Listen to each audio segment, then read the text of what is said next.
Και τώρα τα της Πούτσας, κυρίες και κύριοι. Εδώ πέρα βλέπετε τη Βέτα την καταδικασμένη, κόκκινη, περήφανη, στέκεται. Τι να κάνει όμως. Και ο κόσμος όλος γύρω από τα αμάξι του πρωταθλητή. Εδώ είναι ο πρωταθλητής και ο κόσμος μαζεμένος γύρω γύρω. Ο μηχανικός εδώ πέρα βάζουν την τάπα για να μπορέσει να γυρίσει στο σπίτι του.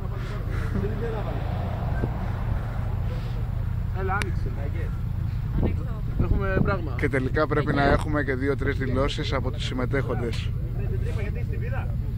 Τους βλέπω όμως και είναι πάνω από την εξάτμιση. Ο μηχανικός εδώ πέρα, περήφανος.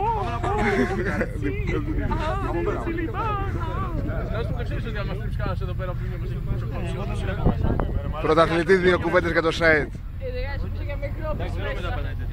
Πρωταθλητή 2 κουβέντες για το site. 2 κουβέντες για το site. Πώς σου φάνηκε το πάτημα? Πολύ καλό, πολύ καλό. Αντρικό, έτσι, αντρικό. Εγώ δεν έλειπα από μέσα, βλέπατε απ' έξω. Μπορείτε να μου πείτε. Θα σου πούμε, θα διαβάσεις το site. Ευχαριστούμε πολύ για τις δηλώσεις.